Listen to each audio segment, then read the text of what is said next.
nous étions rendus compte que, bien aimés, beaucoup d'enfants de Dieu sont tristes dans leur marche avec Dieu.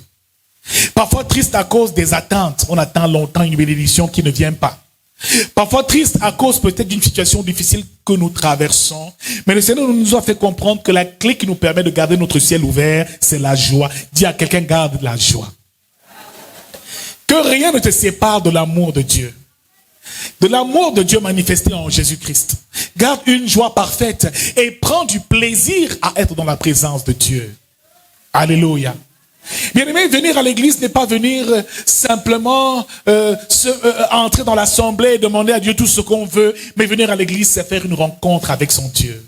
C'est communier avec lui. C'est lui dire, Seigneur, règle les parties de ma vie où ça ne va pas encore. Que ta lumière éclaire mes ténèbres maintenant. Bien-aimé dans le Seigneur, venir à l'église, c'est venir à la rencontre de son époux. Amen. Donc moi, quand je m'habille le dimanche matin, je fais l'effort. Alléluia. Regarde, on va dire, comment tu es habillé ce matin? Amen. Certains viennent avec les babouches, les cheveux sales. Comme une épouse, tu dois être prêt. C'est comme le jour de ton mariage, le dimanche. Donc fais attention.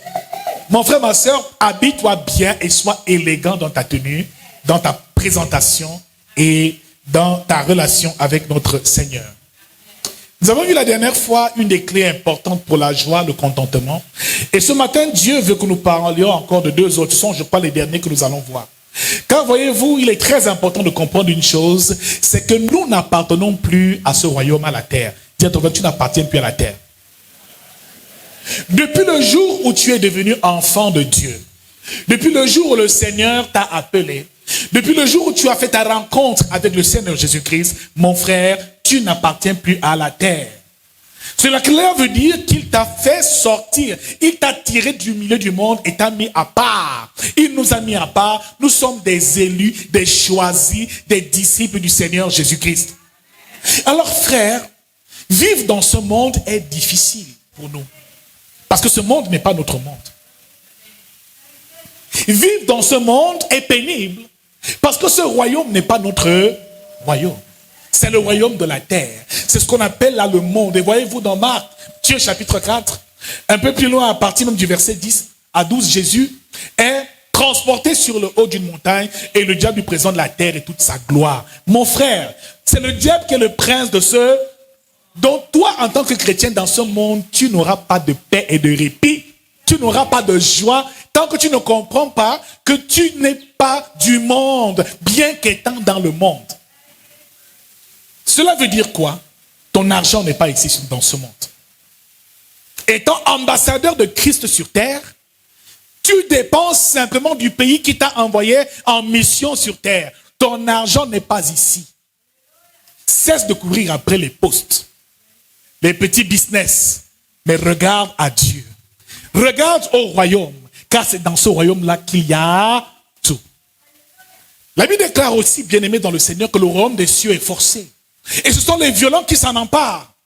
Donc il va falloir, comme on peut dire en tant que chrétien, découvrir les clés de ce royaume-là qui te permettent de vivre une vie épanouie et heureuse sur terre. Quand tu voyais Jésus marcher sur les eaux, c'est parce qu'il avait les clés du royaume. Il savait les utiliser pour défier même la gravité et la pesanteur. Quand tu le voyais parler au vent et la mer se calmait, c'est parce que Jésus utilisait ici les clés du royaume. Et ces clés sont effectivement un ensemble de principes mis en place par Dieu pour que les chrétiens vivent une vie heureuse. Cela veut dire simplement que dès l'instant où tu respectes ces principes, ces clés, ces valeurs que Dieu établit dans l'Église pour ses enfants, tu vivras une vie heureuse et épanouie au nom de Jésus-Christ. L'une de ces clés que nous avons vu dimanche dernier, c'est le contentement. Alors frère, réalise une chose. C'est qu'à chaque fois que tu as besoin d'argent, le monde n'a pas d'argent à te donner. Amen. Il n'y a rien pour nous ici. Bien aimé, les plus grands milliardaires ne sont pas forcément chrétiens. Amen. Ceux qui réussissent dans le monde, tu vois comment une sœur, elle travaille dans une entreprise, elle a un bon mari, de l'argent, mais celle-là ne va même jamais aller. C'est comme si quand tu vas à l'église, plus tu vas à l'église, plus les problèmes empirent. Qui vit cela? Hello? Qui vit ça dans sa vie? Seigneur, moi qui prie, moi qui jeûne, moi qui parle en langue, moi qui chasse les démons, Pourquoi ça ne marche pas? Les mystères qu'on appelle les clés du royaume doivent être donnés. Et c'est ce que nous voyons durant ce séminaire. Si tu appliques ces principes, mon frère, tu vivras la paix au nom de Jésus-Christ. Et une joie véritable et parfaite. Alléluia. C'est pour ça, bien aimé, que nous sommes en difficulté parce que nous n'avons rien dans ce monde. Rien ne nous appartient dans ce monde. Tout ce que nous avons besoin, c'est simplement de dire Seigneur, de te connecter au royaume et de puiser ce dont tu as besoin. Alléluia. Ton argent et ton or sont dans le royaume de Dieu. Il faut donc appartenir à ce royaume et avoir les clés qui permettent d'activer ce royaume dans ta vie. Nous avons fait, il y a, je crois, l'année dernière, un séminaire long sur les clés du royaume des cieux, du mystère du royaume des cieux. Ceux qui ne sont pas informés sur le royaume, comment le royaume fonctionne, allez sur YouTube, vous allez voir les vidéos sur le royaume, les clés du royaume des cieux. Vous allez comprendre de quoi il est question. Amen. Sans ces clés-là, tu appartiens à un royaume, tu ne sais pas comment il fonctionne, comment les lois et les principes de ce royaume fonctionnent, et tu vas souffrir sur terre. Amen. Donc alors il est important de découvrir ces choses. Nous allons donc passer à une clé importante, je crois même à 2 clés, mais on va voir une seule aujourd'hui, et la deuxième, nous allons la voir certainement la prochaine fois. Nous allons ouvrir nos Bibles dans le livre de Marc, chapitre 6. Nous allons lire à partir du verset 17. Lorsque Hérode, à l'anniversaire de sa naissance, donna un festin à ses grands, aux chefs militaires et aux principaux de la Galilée, la fille d'Hérodias entra dans la salle. Elle dansa et plut à Hérode et à ses convives. Le roi dit à la jeune fille, « Demande-moi ce que tu voudras, et je te le donnerai. » Il ajouta avec serment, « Ce que tu me demanderas, je te le donnerai, fût-ce la moitié de mon royaume. » Étant sortie, elle dit à sa mère, « Que demanderai-je » Et sa mère répondit, « La tête de Jean-Baptiste. » Elle s'empressa de rentrer aussitôt vers le roi et lui fit cette demande. « Je veux que tu me donnes à l'instant sur un plat la tête de Jean-Baptiste. » Est-ce que tu peux dire avec moi la prudence et la simplicité? La parole de Dieu nous dit dans Matthieu chapitre 10 verset 16, Jésus parle, « Voici je vous envoie comme des brebis au milieu des loups.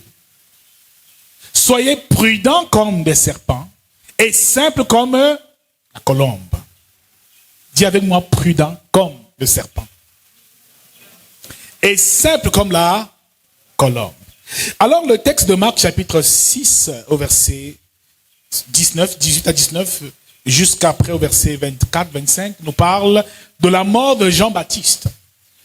Et voyez-vous ici, Jean-Baptiste était un prophète assez particulier.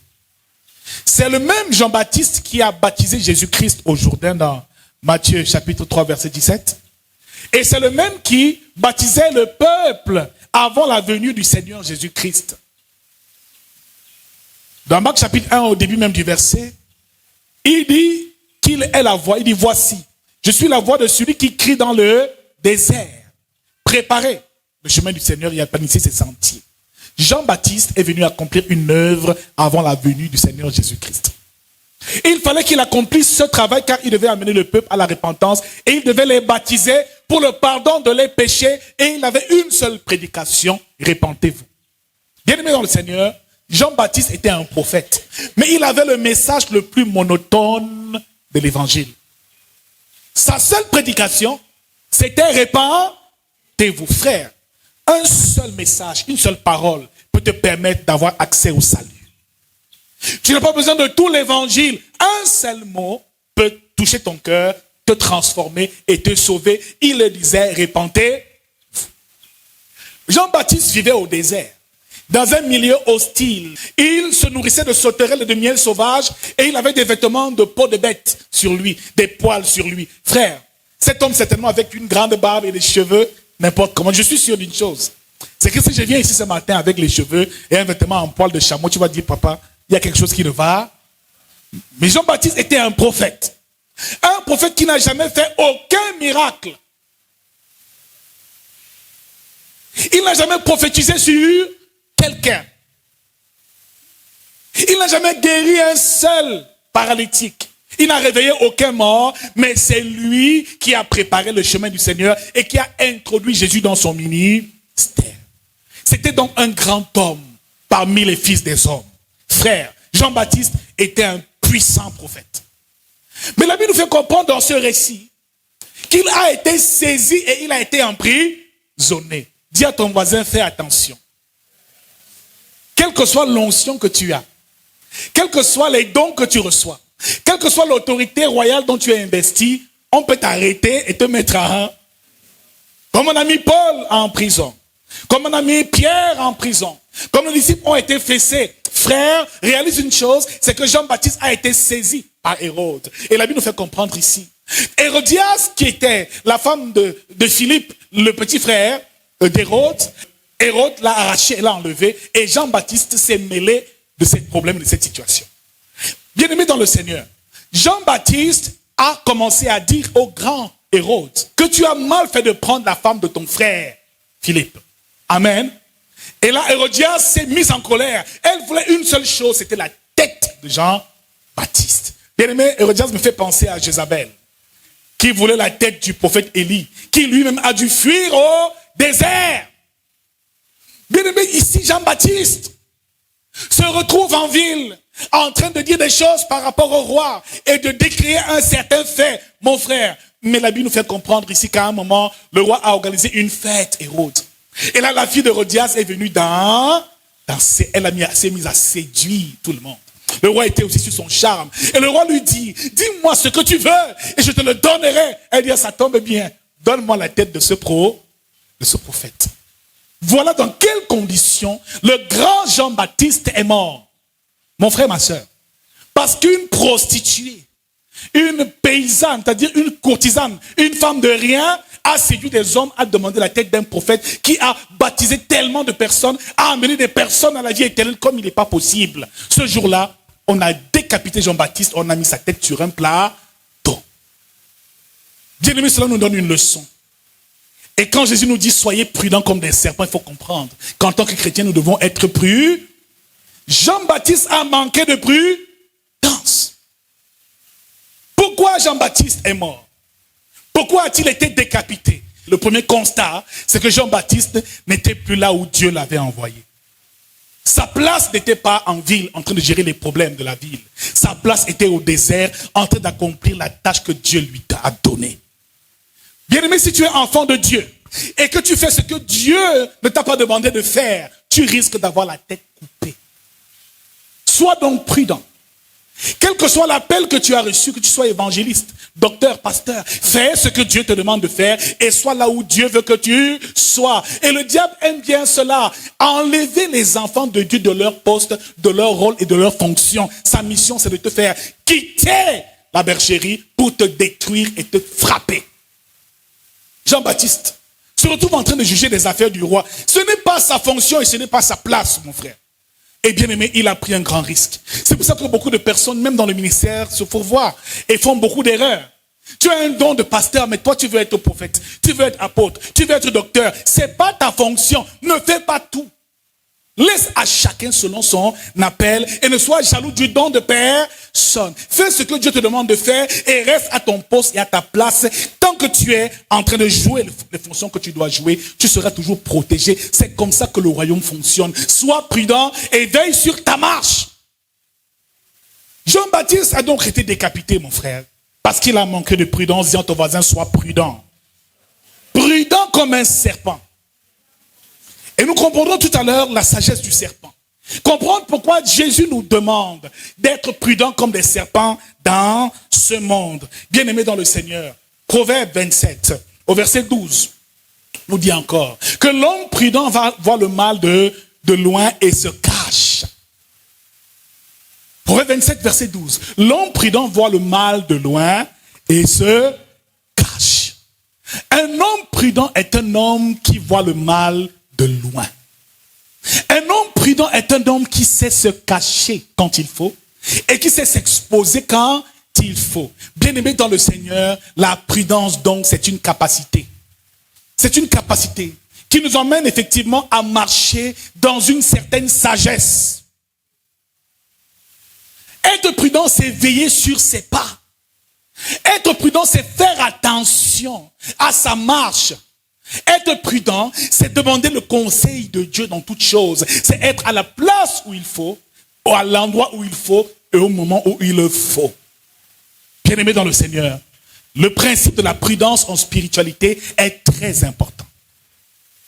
Tout homme spirituel, tout chrétien doit user de prudence. Je me souviens encore quand j'étais un jeune serviteur de Dieu très zélé. Ah, moi j'aimais le feu. Alléluia. Il y avait même des endroits où j'allais, des sectes que j'allais détruire par la puissance du Saint-Esprit. On me connaît. Amen. Quand j'ai reçu la révélation, j'ai fait le tour des plus grandes églises de cette nation, de ce Cameroun, de ce Yaoundé même. J'ai vu des prêtres, des pasteurs, des imams, pour leur annoncer le retour du Seigneur Jésus-Christ. Mais bien aimé, j'étais très zélé. Alléluia. Mais un jour, Dieu m'a dit, si tu continues, tu vas mourir. Amen.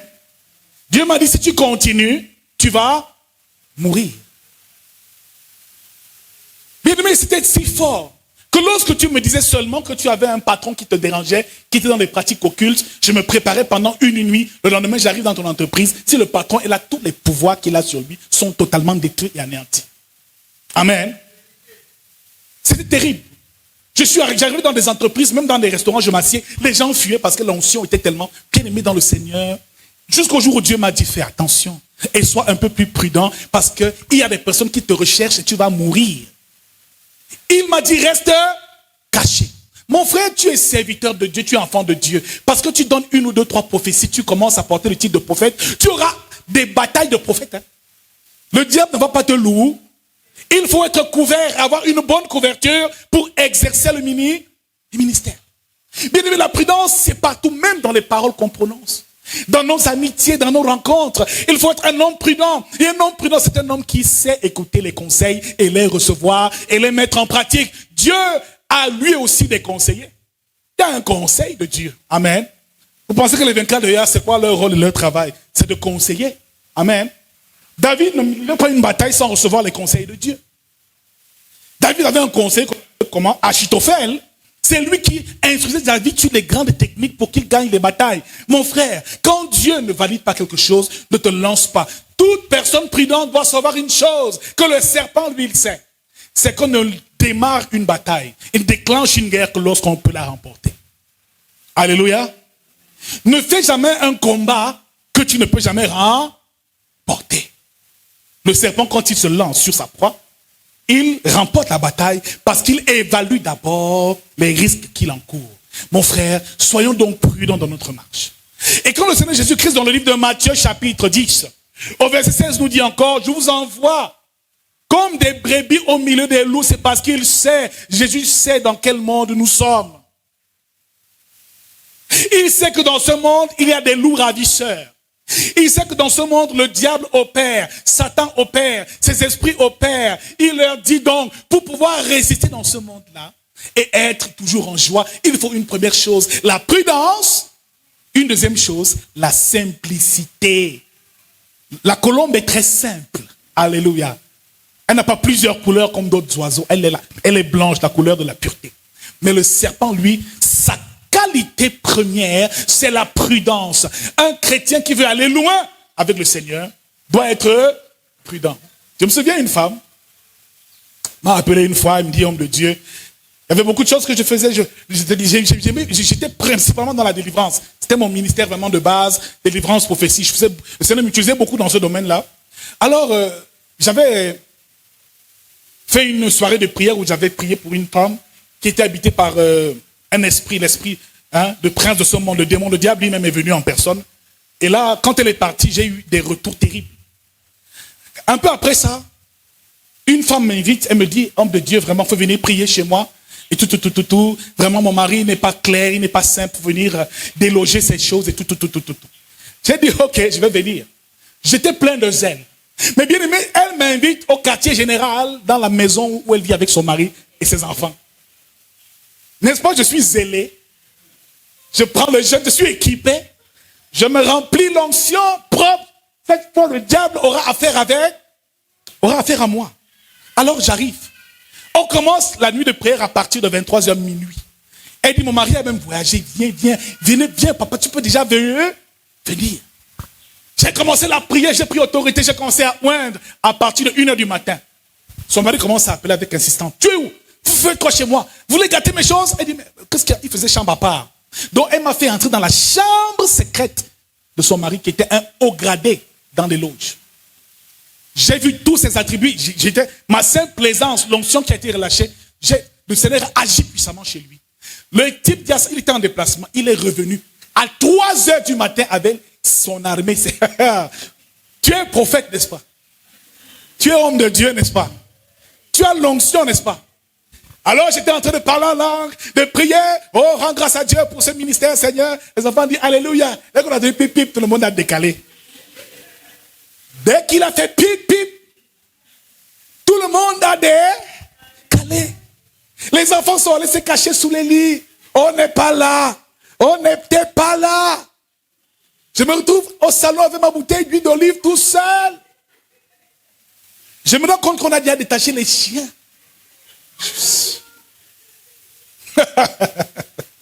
Fais attention. Dis à ton reste, sois prudent. Alors, je me retrouve tout seul. Cette femme-là dit non, homme de Dieu, n'aie pas peur. C'est mon moment. C'est mon moment. C'est mon moment. Hey, le colonel est rentré. Je dis, c'est pas possible. Je dis, mais tu m'as dit qu'il avait voyagé. Je dis, hey, papa, je ne savais pas qu'il allait revenir maintenant. C'est fort, tu es mort, papa, on est mort. Frère, n'est-ce pas, tu as la foi, n'est-ce pas? On va tirer la balle sur toi, ça ne va pas entrer. L'onction va te protéger. Les gardes du corps, les militaires arrivent, ils encerclent le salon. Je suis là au milieu avec sa femme. Le type arrive là.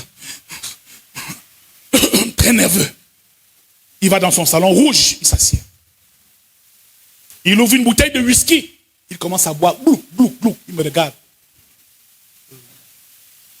Il était assis sur le salon. Alors, le Saint-Esprit me dit que bon, il faut partir. Bon, j'ai dit, maman, que Dieu te bénisse, que le Seigneur te bénisse, hein? Que le Seigneur te comblé. Je vais passer. Il dit, monsieur.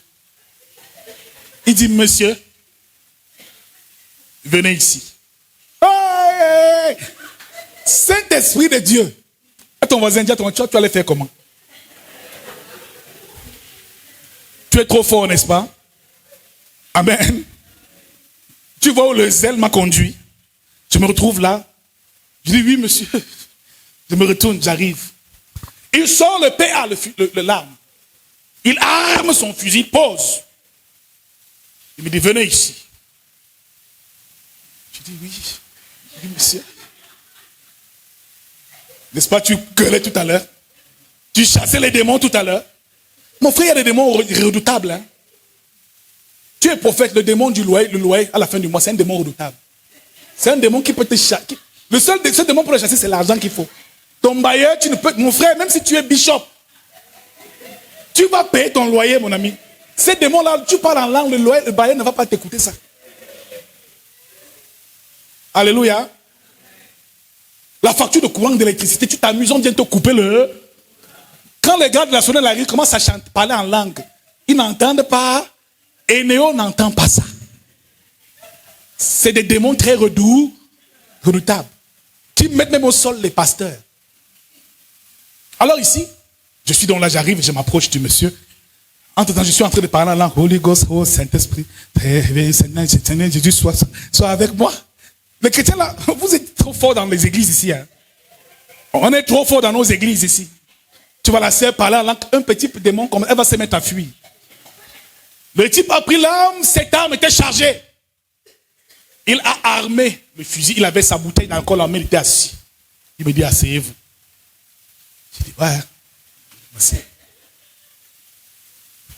Il dit, qui vous a invité ici? Je dis, oui, monsieur, c'est madame qui m'a dit, moi je suis un pasteur, je suis venu. Vous êtes quoi? Un pasteur qui vous a dit d'entrer chez moi et de faire ces choses. Il me dit, je lui dis non, madame, c'est elle qui m'a dit de venir. Bon, je suis venu parce qu'elle m'a dit de... Tu es serviteur de Dieu. N'entre jamais dans la maison de quelqu'un sans son autorisation. Quel que soit le don spirituel que tu as reçu. Alléluia. Ne va pas mener un combat ou une bataille dans un lieu, un environnement où Dieu ne t'a pas dit d'aller. prend l'autorisation. Il y a un propriétaire de cette terre-là. Cette femme, elle était déjà partie dans la chambre, s'enfermer et se courir. J'étais en train de gérer le retour. Je n'espère pas que quelqu'un un jour va avoir ce genre de problème. Alléluia. Demande à ton voisin, toi, à ma place, tu fais comment? Hein? Je suis sûr que même si tu es parti, papa, pardon, je ne savais pas. Je suis sûr que toi, là, tu vas commencer à parler même en Ewondo ou en Bassa. Le père, là, ne comprend pas ça. Il a son arme. Il a déjà bu une demi-bouteille de whisky au glos. Il est prêt à tirer, à t'abattre comme une chèvre. Alors, j'étais là, devant lui, et je lui dis, c'est madame qui m'a invité ici aujourd'hui. Il dit, bon. Il dit, et vous entrez chez moi, détruire mes choses. Il dit, monsieur, je vais vous abattre. Je suis colonel des armées, commandant de je ne sais pas quoi, je vais vous abattre. Devant ces militaires, on saura que j'ai abattu un voleur chez moi. Personne ne me demandera les comptes. Frère, s'il m'avait abattu, est-ce que ça aurait été de la faute de Dieu ou de la mienne? Je n'ai pas été assez prudent. Alors là, il prend l'arme. Il me regarde. Il fixe l'arme sur moi. Je suis là avec ma Bible et mon huile d'onction en main. Je vous dis la vérité. La Bible, c'est une arme, mais une arme spirituelle. Elle a le pouvoir dans le spirituel. Amen. L'huile aussi a le pouvoir, mais dans le spirituel. Mais gloire à Dieu, le spirituel m'a aidé. Il prend l'arme, il présente comme ça. Il veut tirer. Je ferme les yeux, je dis Jésus. Si tu as dit que je suis ton serviteur, c'était toi qui m'as appelé. C'est le moment de me soutenir. C'est maintenant, pas demain, papa. Parce que si là, et tu te dis, c'est fini. Je n'aurais plus enfant de famille. Je ne vais même plus être ici. Je ne devrais pas être ici avec vous. Jésus, c'est le bon moment maintenant. Si tu dois m'aider, aide-moi, mais maintenant. Alors, le type devait tirer. Après, j'ai vu comment, à un moment, il a commencé à... Sa main tremblait. Il veut tirer. Sa main ne fait que trembler. Je suis là comme ça. Il est 4h moins du matin. J'ai fermé les yeux, je dis Jésus. Après ça, j'entends, il désarme son pistolet. Il s'assied. Il dit, je vous donne 1 minute pour quitter ma concession. Alléluia. Amen. Voilà, il te donne 1 minute pour quitter. Tu vas marcher comme si derrière, comme ça. Frère, tu as 1 minute, tu vas faire comme, ok, d'accord, je vais partir. Non. À ma place, toi, tu allais faire comment? Tu allais marcher ou tu allais courir? Hein? Tu allais faire comment? Frère, le portillon était ouvert, mais moi j'ai sauté le portail. Je ne sais pas comment. J'ai fait pour sauter. Amen. Dieu merci, j'avais toujours ma Bible et mon huile d'onction. Je suis rentré chez moi. Et ce jour-là, j'ai retenu une leçon. Alléluia. Même dans la marche chrétienne, il faut être prudent. Ne prie pas pour les gens n'importe comment.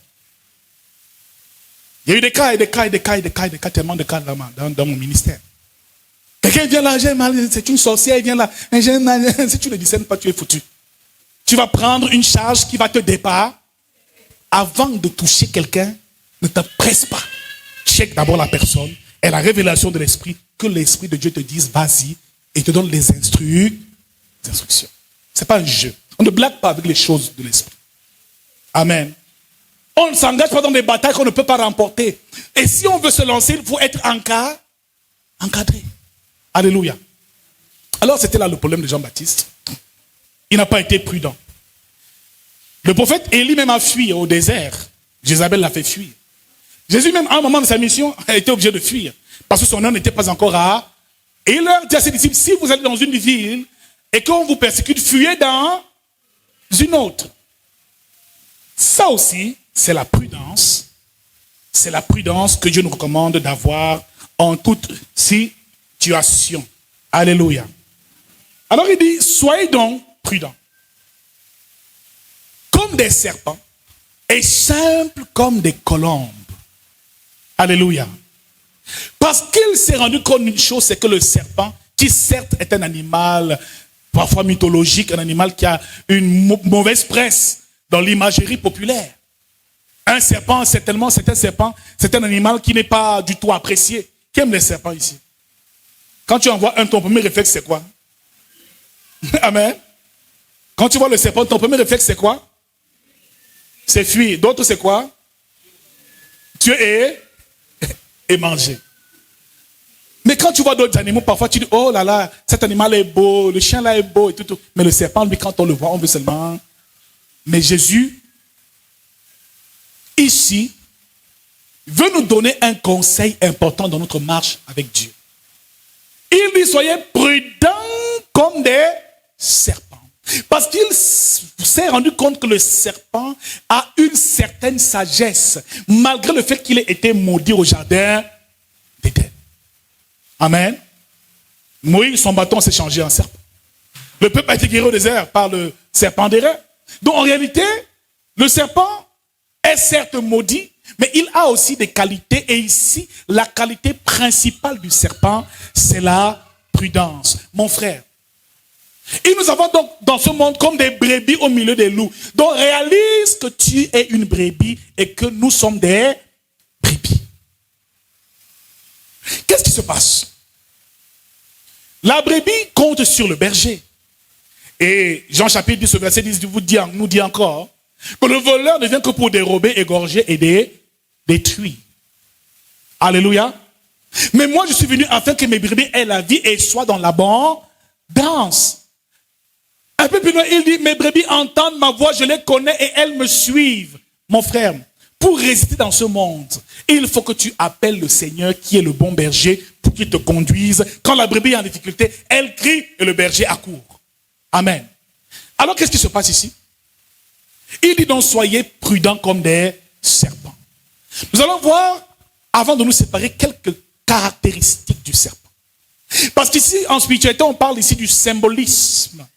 Ici, le serpent est un symbole que les chrétiens doivent revêtir durant leur marche pour vivre une vie heureuse et épanouie, certainement une vie joyeuse. Ma prière ce matin, c'est que le Seigneur fasse de nous des personnes prudentes. Parce que le serpent, ici, fait parfois preuve de sagesse. La première caractéristique du serpent, numéro 1, tu vas écrire. Le serpent est silencieux. Le serpent ne parle pas. Le serpent ne fait pas de bruit. Exode 14 nous dit encore, ces Égyptiens que vous voyez là, vous ne les verrez plus. L'Éternel combattra pour vous, mais vous gardez le silence. Le serpent est un animal silencieux. Ce qui veut dire ici que tout chrétien doit apprendre ce qu'on appelle la culture du silence. Un chrétien qui parle beaucoup est un chrétien qui s'expose. Le chrétien n'est pas fait pour parler, mais est fait pour agir. Et voyez-vous dans Genèse chapitre 37, lorsque Joseph est venu parler de son rêve à ses parents, à sa famille, par la suite il a été haï et il a été oppressé, vendu. Par la suite, ce qui a suivi, vous le connaissez très bien. Si Joseph avait appris à se taire, appris à garder son secret, certainement, rien de tout ça ne lui serait arrivé. Mon frère, beaucoup de chrétiens parlent beaucoup, exposent leur vie, exposent leurs projets, et c'est comme ça que les destinées sont détruites, meurent, les rêves sont asphyxiés avant leur accomplissement. Mon frère, le serpent est silencieux, il sait se taire. Un chrétien qui ne sait pas se taire ne pourra jamais prospérer dans l'église, dans son ministère, dans sa marche avec Dieu. Un chrétien qui parle trop, qui exprime trop ses émotions, qui parle trop de ce qu'il voit, de ce qu'il fait. Mon frère, c'est un chrétien qui est perméable et vulnérable. Bien-aimé dans le Seigneur, il y a des choses que Dieu te dira qu'il faudra apprendre à garder dans le secret jusqu'à leur accomplissement. Parce que tu parles, le mauvais œil est sur toi. Chaque projet, tu parles aux gens. Je vois ceci, Dieu m'a dit que ceci. Tu sais qu'eux, ils ont quel cœur? Donc, le serpent, sa première qualité, c'est le silence. C'est un animal silencieux. Même quand il attaque, il ne fait pas de bruit. Le chrétien n'est pas celui qui insulte quand on l'insulte. Celui qui rend le mal par le mal. Mais est celui qui sait se taire et travailler dans le silence. C'est pour ça que la Bible nous parle du lieu secret. La plupart des grandes batailles que nous aurons à livrer dans notre ministère sont des batailles secrètes. Même si ton mari te parle mal, tes voisins t'insultent, ne leur réponds pas. Va dans le lieu secret et va prier dans le secret. C'est ça la technique du serpent. Il pique et tu ne vois pas où il est venu. Le chrétien doit s'inspirer de cette sagesse. C'est pour ça que Jésus, avant son ministère, a été transporté par l'esprit au désert afin d'y être tenté par le diable. C'est le premier niveau d'initiation de tout chrétien. C'est le silence. Tu dois apprendre à te taire. Il y a des jours où tu ne dois même pas parler pour que ta parole ait un poids. Trop bavarder, trop parler, chip, chip, chip, chip à gauche, chip, chip, chip à droite, je te rassure, tu n'accompliras jamais rien de bon et jamais ce que Dieu attend de toi.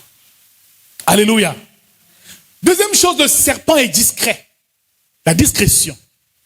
Le serpent est un animal discret. On ne le voit pas partout. Et à tout bout de champ, on ne trouve pas un serpent. Parfois, il faut le chercher pour le trouver. Le serpent ne s'expose jamais. Il ne montre jamais sa belle tenue. Il ne montre jamais ses attributs. C'est quelqu'un de discret. Et qui dit discrétion dit humilité. La Bible nous dit encore que l'humilité précède la gloire. Et Dieu résiste aux orgueilleux et fait grâce aux humbles. Jésus le disait dans Matthieu chapitre 23.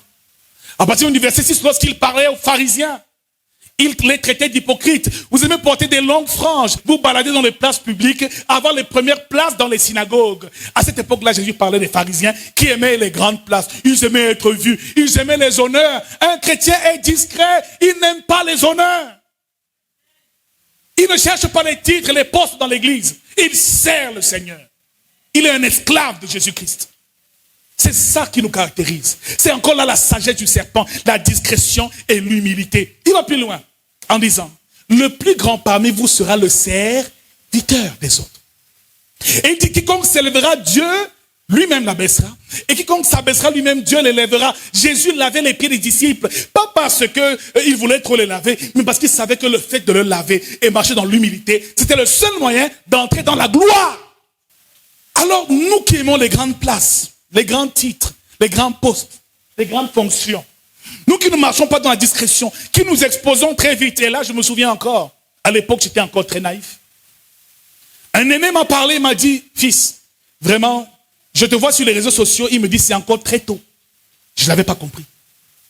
Il m'a dit, ne t'expose pas encore. Attends que ta vision atteigne un certain niveau avant de te faire voir. Mon frère, ma soeur, il y a des batailles que tu vas commencer à avoir parce que tu te seras trop vite exposé. Il y a des batailles que tu vas avoir parce que tu te seras très vite exposé. Parce qu'il y a un temps où Dieu te dit cache-toi. Et il y a un temps où Dieu lui-même te révèle. Ne force pas ta révélation. C'est Dieu qui révèle son serviteur. C'est Dieu qui révèle la gloire de ses enfants. Jean-Baptiste a dit, voici l'agneau de Dieu qui ôte le péché du monde. Il dit, voici. Jean-Baptiste a introduit Jésus. Jésus ne s'est pas présenté lui-même. Dans le monde spirituel, on doit t'introduire. Tu ne vas pas tout seul. Jean-Baptiste a introduit Jésus. Frère, qui t'a introduit lorsque tu fais certaines choses? Ma soeur, qui t'a introduit et qui t'encadre? C'est très important. Il y a trop d'ignorance dans le ministère et dans l'église. Dis à ton voisin, sois discret. Sois humble. Ne te fais pas voir. Tu as un peu d'argent, c'est tout le monde qui doit savoir. Mais les gens vont te bloquer dans leur cœur. Et tu vas attirer le mauvais œil. Qui t'a dit que te filmer et montrer ton mari, tes enfants sur Facebook, c'est bien? C'est comme ça qu'on s'attire la méchanceté et les sorciers tous les jours. Parce que moins de réussite, tu as déjà publié. Amen. L'enfant passe le probatoire, tu fais une grande fête. Mon enfant a eu le probatoire. Tout le monde vient de manger. Qui t'a dit que ceux qui viennent manger sont contents? Après ça, 5 ans, il chaud mon bac, 56 ans, tu dis, mon Dieu, qu'est-ce qui s'est passé? Tu t'es exposé. Derrière moi, cesse de t'exposer. Sois humble. Numéro 3, le serpent est venimeux. Le serpent est venimeux. Ce qui veut dire que sa bouche produit un venin. Et Proverbe 18, verset 21 nous dit encore, la vie et la mort sont au pouvoir de la langue. Tout chrétien doit être venimeux. Ce qui sort de ta bouche doit être du feu pour l'ennemi et les adversaires. Frère, le chrétien, il ne parle pas, mais quand il parle, il doit parler avec autorité. Donc parle dans le secret, mais parle avec autorité et impacte le monde qui t'entoure. Tu ne subis pas les situations, apprends à parler. Parle à la maladie et ordonne à la maladie de partir. Parle à la sorcellerie et ordonne aux sorciers de partir. Le chrétien ne doit pas vivre dans la crainte, mais il doit comprendre que son plus grand pouvoir, c'est sur sa langue. Et je bénis encore mon fils vendredi qui a parlé de la prière. Il faut prier. Il faut prier. Amen. Ne t'étais pas, parle aux situations. Quand ça ne va pas, déclare la parole de Dieu. Déclare la parole de Dieu. Prie. Quand tu sens que les choses ne vont pas bien, commence à prier. Prends un temps de prière. Le chrétien doit exceller dans la prière et sa prière doit avoir un venin. Alléluia.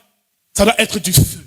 Et encore, non pas lutter contre la chair et le sang, mais contre les esprits méchants dans les lieux célestes, contre les dominations. Les princes du monde des ténèbres. Donc, bien aimé, on n'a pas affaire aux hommes dans le spirituel. On a affaire aux entités. Quand tu vois que quelque chose ne va pas dans ton environnement, sache une chose, c'est que le diable n'est jamais loin. Que tout esprit méchant quitte ta vie au nom de Jésus. Quitte ton ménage au nom de Jésus. Quitte notre église au nom de Jésus. Et que tout plan du diable qui vise à nous détruire soit nul et sans effet à partir de ce jour. Nous allons relâcher la parole et nous allons la relâcher et le venin va agir. L'ennemi sera dérouté. Jésus a parlé au figuier, le figuier a séché. Tu peux parler aux situations, les choses, mais il faut que tu saches que tu dois parler avec l'autorité de Dieu. Alléluia. Quelqu'un est-il béni ce matin? Numéro 4, caractéristique qu'on termine bientôt. Le serpent est un solitaire. Chez le serpent, il n'y a pas que papa, maman a fait ceci. Il ne boit pas le lait maternel quand il naît. Quand il sort des œufs, chaque serpent prend sa route, mon ami. Il n'y a pas de famille chez les serpents. Alors un chrétien qui a trop d'amis, qui a trop de relations, qui est trop entouré, qui ne sait pas être solitaire et cultiver la solitude, cela veut dire cultiver le lieu secret, la méditation, est un chrétien qui est mort et qui ne peut pas impacter dans ce monde. Mon frère, il faut apprendre à être seul. Il faut apprendre à méditer. Le tout n'est pas seulement de bavarder, crier, chaque méditation zéro. Tu ne sais pas que la méditation, la prière méditative existe? Où tu ne dis rien, tu contemples, tu médites sur les Écritures. Les Écritures sont... Mais à quel moment Dieu te répond? Tu parles, mais c'est dans la méditation que Dieu te répond. Donc il y a plusieurs dimensions dans la prière. Il y a la prière d'autorité, mais il y a aussi la prière méditative qu'il va falloir développer. Comment est-ce que tu médites les Écritures chez toi? Tous les matins, fais au moins 10 minutes, 30, 15 minutes de méditation où tu ne dis rien. Tu es calme, tu médites simplement et tu contemples. Les gens ne savent pas comment faire. On est enseigné sur le combat, mais on n'est pas enseigné sur le lieu secret. Parce que c'est dans le secret que Dieu nous charge pour impacter dans le physique. Donc ici, le serpent est un solitaire. Alléluia. Et je pense même que mon fils l'a dit vendredi ici, il dit qu'il ne faut pas avoir trop d'amis. Tu crois qu'il a fait mention de cela aussi? Avoir trop d'amis, ce n'est pas toujours une bonne chose. Et Proverbe 17 au verset 17 nous dit encore, un ami aime en tout temps et dans les difficultés, il se montre plus qu'un frère. Donc, bien aimé, celui qui a beaucoup d'amis les a pour sa chute. Alléluia. Mais apprenons aussi à bien sélectionner nos amis, mon frère. Jésus était stratège. Il ne marchait pas avec n'importe eux. Ne marche pas avec les gens médiocres, mon frère. Marche avec des gens qui peuvent aussi te pousser vers le haut. Et Jésus l'avait compris. Vous savez qui a enterré Jésus? Ce n'est pas Paul. Ce n'est pas Pierre, autant pour moi. Ce n'est pas Jean, ce n'est pas Jacques. Ce n'est pas Jude. Ce n'est pas ces personnes qui ont marché avec lui tous les jours là. Ce n'est pas eux qui ont enterré Jésus. Vous savez qui l'a enterré? C'est qui? Joseph d'Arimathée et qui? Nicodème. Des hommes influents. Il y a des personnes aussi influentes que Dieu enverra dans ta vie, dans ton ministère, qui vont te soutenir et qui vont être un apport pour ton développement. Il y a des Nicodèmes que tu dois rencontrer. Il y a des hommes sages. Il y a des Joseph d'Arimathée, des hommes puissants. Ils ont dit à Pilate, donnez-nous le corps de ce Jésus-là. Personne aucun disciple n'aurait pu aller jusqu'à voir Pilate. Donc Jésus savait avoir des relations. Entretiens bien tes relations. C'est ça la maturité. Alléluia. C'est ça la maturité. Jésus nous enseigne ici que la solitude, c'est important. Alors beaucoup de personnes n'aiment pas la solitude. Quand on coupe le courant, au lieu de lire la Bible et de méditer, elle est sur WhatsApp, sur Facebook. Quand le câble est coupé, elle appelle ses copines. Elle cherche seulement passer la peur du silence. Peut-être c'est dans la solitude que Dieu nous parle le plus souvent. Donc apprends à être seul. Dis avec moi la solitude. Alléluia. Cinquièmement, on termine. Le serpent sait s'adapter à son environnement. Le serpent sait s'adapter à son environnement. Le serpent sait s'adapter à son environnement. Alléluia. Jésus était à l'aise dans le temple. Il était à l'aise avec les pharisiens. Il parlait avec eux, il prêchait avec eux. Il était même à l'aise avec les prostituées. Jésus, c'était un homme du terrain. Amen. Donc apprenons à nous adapter. Le serpent sait s'adapter. Il s'adapte dans l'eau, le serpent va nager. Sur les arbres, il va grimper. Au pôle Nord, dans la glace, il va même survivre. Il a appris à survivre. Le chrétien doit vivre partout. Voyez-vous le jour du déluge là. Vous savez quel animal n'est pas entré dans l'arche? À la période du déluge, vous savez quel animal n'est pas entré dans l'arche? Le premier, c'est le poisson. Le poisson, et ces poissons ne sont pas entrés. Amen. Hein? Quand Noé a dit à tous les animaux, par paire, deux par deux, entrez dans l'arche, le poisson allait faire quoi là-bas? Il allait même mourir. Donc l'eau là, c'était son environnement de prédilection. Le poisson est dans le symbole du chrétien. Le chrétien doit être à l'aise dans l'eau, dans la parole. La parole, c'est son environnement de prédilection. Alléluia. Donc l'eau, c'est la parole de Dieu. Alléluia. Donc ici, le serpent fait la même chose. Lui là, qu'il pleuve ou qu'il neige, non, lui là, dans l'eau là, mais le serpent dans l'eau, il va nager, il sera à l'aise. Adoptons-nous, quelles que soient les circonstances. Nous sommes au 6e point. Nous terminons bientôt. 6e point. Le serpent sait évaluer le danger. Le serpent a en lui ce qu'on appelle des radars thermiques. Il ne voit pas bien comme nous voyons là. Il voit flou, c'est vrai, mais il voit la chaleur et il repère les obstacles. Le serpent a un bon discernement. Oh, il a un très bon discernement. Un super discernement. Et Romains 12 nous dit encore au verset 2. Ne vous conformez pas au siècle présent, mais soyez transformés par le renouvellement d'intelligence. Afin de discerner, quelle est la volonté de Dieu, ce qui est bon, agréable et parfait. Discerner quelle est la volonté de Dieu. Le chrétien doit apprendre à bien discerner. Comme le serpent discerne le danger. Mon frère, il y a des moments où il faut livrer la bataille. Il y a des moments où il faut fuir, te cacher et attendre que Dieu te dise de repartir. Ne sois pas fou. Et Jean-Baptiste a fait ce qu'il ne devait pas faire. Pierre a été en prison. Paul a été emprisonné. Ses disciples ont été persécutés à tous les niveaux. Mais le Seigneur nous demande d'être prudents. 7e et dernier point. Le serpent mue. Cela veut dire qu'il change de peau. Il se transforme. Le serpent ne garde pas la même peau. 2 Corinthiens 5 au verset 17 nous dit encore, voici, les choses anciennes sont passées, toutes choses deviennent nouvelles. Donc ici, il est capable de laisser son ancienne vie, de laisser son ancien lui, son ancien moi, et passer à une nouvelle vie. Donc il passe de la mort à la vie, il change de peau, il se dépouille d'une peau vieille pour porter une peau neuve. Ce qui veut dire qu'il ressuscite. Le serpent a cette capacité de ressusciter ou de se régénérer. Bien aimé, le chrétien qui est puissant est un chrétien qui sait se régénérer. C'est un chrétien transformé. C'est pas un chrétien qui cherche... Non, c'est un chrétien qui est transformé. Donc il faut naître de nouveau. Et Jésus parlait à Nicodème. Jean 3, à partir même du verset 3 jusqu'au verset 5. Celui qui ne naît de nouveau ne verra le royaume des cieux. Celui qui ne naît d'eau et d'esprit ne verra le royaume des cieux. Et Nicodème était dépassé. Cela veut dire qu'en fait, il y a une naissance à vivre. Il y a une vie qu'il faut changer. Mon frère, le chrétien qui n'a pas encore changé de vie, c'est lui qui est souvent persécuté par le diable. Quelqu'un est choqué ce matin? Quelqu'un est-il vraiment choqué ce matin? Dans Luc chapitre 22, verset 32, Jésus dit, Simon, Simon, j'ai vu Satan vous réclamez et vous criblez de coups comme le froment. Mais j'ai prié afin que vous gardiez la foi. Et il dit, et toi, quand tu seras converti, affermis tes frères. Donc, le diable persécutait Simon, il ne persécutait pas Pierre.